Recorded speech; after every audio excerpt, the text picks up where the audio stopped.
Format वो तो वहाँ के इस्साई लोग हैं, वो वहीं पे रहते हैं। करीबन उनकी 4-5 पीढ़ियाँ गुजर के वहाँ पे वो लोग रह रहे हैं वहाँ पे। उनके मतलब एक कोई बंदा रहता है तो उसके 5 पुत्र होते हैं, उनके 10 पर सब बढ़ते रहते हैं। वो तो इसमें यूआईटी जमीन ही पूरी है। मेरा मकान में यूआईटी जमीन पे है, पूरी पंचायत यूआईटी पे बसी हुई है। वो आज से नहीं, करीबन मतलब हमारी चौथी पीढ़ी वहाँ पे गुजर गई, चौथी या 5वीं पीढ़ी वहाँ पे गुजर गई है। यहाँ पे आ रहे हैं हम तो इनको बोलना चाहिए इस तारीख को। और इतने पंचायत वो होती है अपने पिला नामे जमीन ही होती है, तो जिसका बच्चा हुआ तो आगे मकान बनाएगा ही बनाएगा, और दूसरा पुत्र मकान बनाएगा बनाएगा। नया ले रखा है, मीटर दे रखे हैं, नल कनेक्शन दे रखे हैं, टंकी बना रखी है। टंकी क्यों बनाई, किस बेस पे टंकी बनाई इन्होंने? जनता के लिए बनाई, जनता पानी पीने के लिए, खाली 100 पीस के लिए बनाया उन्होंने। काट के मकान बेचेगी ना, तो इन्होंने बना रखे हैं, इनको इनसे ले लो, डीएलसी रेट ले लो आप। यहीं रहता हूँ, 25 साल हो गया मेरे को, यहीं रहता हूँ। पहले किराए पे रह रहा था, फिर वहीं रहने लग गया।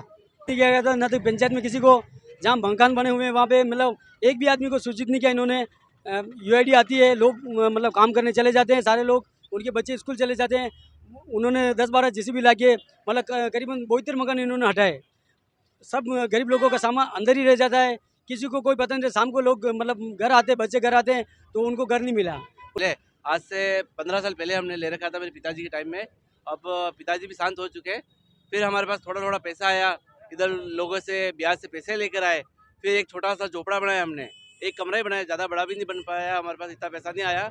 एक कमरा बना पाया, एक कमरा बनाया, थोड़ा सा लाइट कनेक्शन कराया हमने इधर उधर पैसे करके, फिर कनेक्शन लिया। फिर अचानक हम रहने की इच्छा, अब सोचा कि अब बच्चों को लेकर आके अब रहना लग जाएंगे। फिर अचानक क्या हुआ, पीछे से गाड़ी आने लग गई, पीछे से तोड़फोड़ चालू हो गई। फिर मैंने देखा कि अचानक क्या हो गया, सब देखने लगे, पीछे से 10-12 गाड़ियाँ घुस गई है, जेसीबी लग गई है।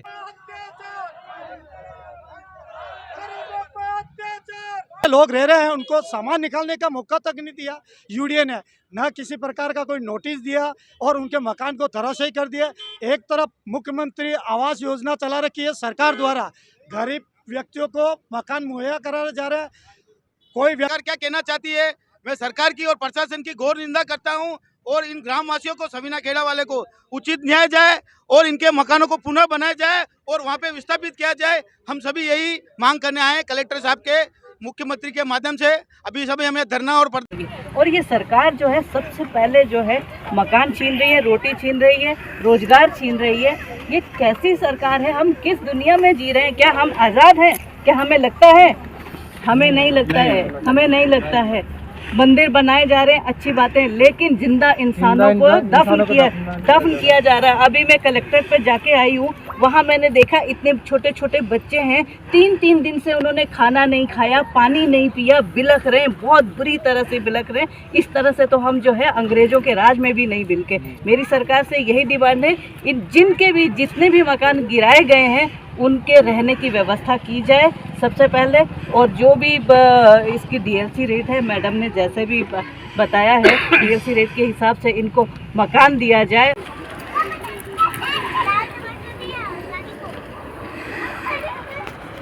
अपनी जिम्मेदारी होती है। और ये सरकार जो है सबसे पहले जो है मकान छीन रही है, रोटी छीन रही है, रोजगार छीन रही है।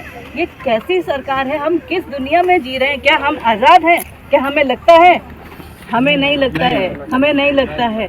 मंदिर बनाए जा रहे हैं, अच्छी बातें, लेकिन जिंदा इंसानों को दफन किया जा रहा है। अभी मैं कलेक्ट्रेट पे जाके आई हूँ, वहाँ मैंने देखा इतने छोटे छोटे बच्चे हैं, 3-3 दिन से उन्होंने खाना नहीं खाया, पानी नहीं पिया, बिलख रहे हैं, बहुत बुरी तरह से बिलख रहे हैं। इस तरह से तो हम जो है अंग्रेजों के राज में भी नहीं बिलके। मेरी सरकार से यही डिमांड है, जिनके भी जितने भी मकान गिराए गए हैं उनके रहने की व्यवस्था की जाए सबसे पहले। और जो भी इसकी डीएलसी रेट है, मैडम ने जैसे भी बताया है, डीएलसी रेट के हिसाब से इनको मकान दिया जाए। और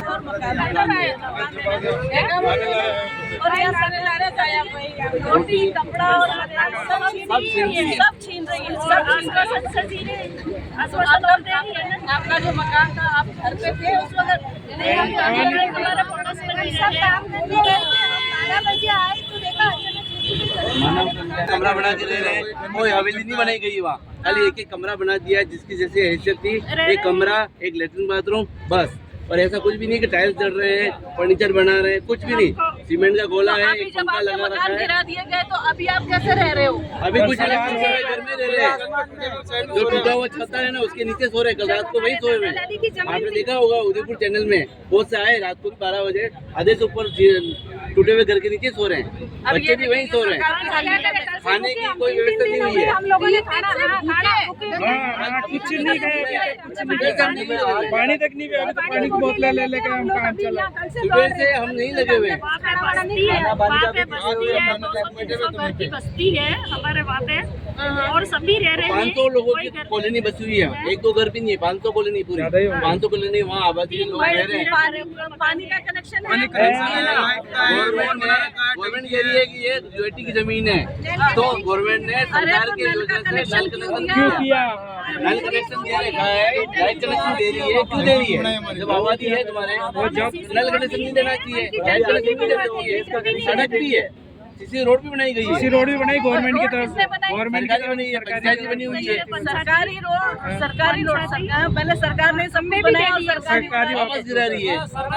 जैसे किसके घर में एक बच्चा था, उसके 2 बच्चे, उनकी शादी हुई, थोड़ा और उन्होंने घर बनाया। पुराने घर थे पर थोड़ा विसाब वही है, और किसी की झोपड़ी किसको पक्का किया है। ऐसा कुछ भी नहीं है कि पहले से उन्होंने किसी ने कब्जा किया। पुरानी जमीन है, पुरानी जमीन। किसी ने एक कमरा बना हुआ था पक्का, कच्चा झोपड़ी बना रखी थी, वापस थोड़ी सा पैसा इधर उधर से लेके फिर इन लोगों ने पक्का किया। फिर यूआईडी कह रही कि तुमने कब्जा करके पक्का निर्माण कर रहे हैं, पर ये नहीं कह रहे कि झोपड़ा बना के बना रहे हैं। हमने कोई उसको गिराया नहीं बनाया गया है। दादा की पीढ़ियों की पीढ़ी चलती है। कितने साल से रह रहे थे वहाँ? हम बहुत साल हो गए, 35 साल हो गए, 35 साल से। अब सरकार कह रही है कि तुम 2000 वाला लाइट बिल लेकर आओ, 2000 साल का। एक बात बताओ आप लोग, देखो पिछले कांग्रेस की गवर्नमेंट थी, तो कांग्रेस की गवर्नमेंट में भी अगर कहीं इलीगल है तो उनसे पैसा लेके उनको पट्टे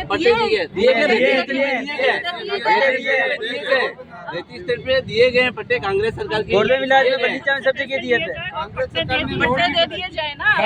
पट्टे दिए जाते हैं, लेकिन अब तो घर गिरा दिया, पर हम क्या चाह रहे करोगे? हैं अब क्या जो करोगे? घर है, घर गए हैं, बचे हुए हैं उनको तो उनको भी बचाइए, और जो गिर गए उनको भी थोड़ा ऐसा कीजिए कि जो मुआवजा मिल जाए। उनको भी थोड़ा मुआवजा देगी, वापस अपनी वही जगह जगह वापस खड़े हो सके। एक छत तो बना सके अपनी, ज्यादा नहीं तो छत चाहिए हमको। जमीन है तो हम लोग जो गिर गए हैं उनको छत चलो चाहिए। अपनी कोशिश रहेगी, अपने सरकार तक ये बात पहुंचाते हैं कि भैया पट्टे दिए जाएं, लेकिन जो मकान गिरा दिए उनके लिए कुछ समाधान नहीं करिए। अब ये भाई है, इन्होंने अपना सब कुछ बेच बुझा के ये घर बनाया है, कुछ भी नहीं है, और कर्जा ले लेके ये बच्चे ऐसे रोड पे सो रहे हैं। ऐसे छोटे छोटे बच्चे रात को रोड पे सोए हुए टूटे घर पे, ये रात भर ठंड में टूट रहे हैं, कुछ भी नहीं उड़ा इन्होंने। है नहीं इनके पास, रहने का ही नहीं। कपड़े वपड़े खाने का सब उसमें रह गया। एमएलए आए आपके घर पे, कोई नहीं आया अभी तक। तो आपने वोट क्यों डाला? वो गलती हो गई ना हमसे। ये भेड़ चाल है, बस और कुछ नहीं। भेड़ चाल उसने डाला तो उसने डाल दिया, और अब तो आगे खुल गई है ना, किसको डालना है किसको नहीं डालना है।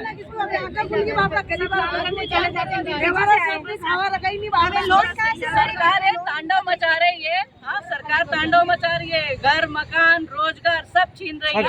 जबरदस्त चल रहा है मैडम, आत्महत्या करेंगे लोग थोड़ी दिन बाद। तो ज्यादा हुआ तो टंकी जो बनाई है सरकार ने, वहाँ से सब खड़े हो जाएंगे हम लोग। अगर सरकार ने सब आत्महत्या करेंगे, सब आत्महत्या करेंगे, यही होगा नीति में। खड़े होंगे कल, क्योंकि इतने गरीबों के वहाँ मकान टंकी के ऊपर जाके खड़े रहेंगे। उसका जिम्मेदार सरकार हो। जिनके घर गिरा है तो उसको छत चाहिए।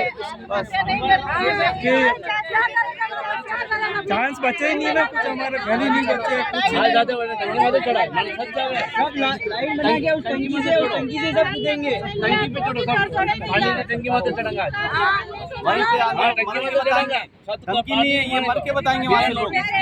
सामान अंदर पड़ा हुआ है।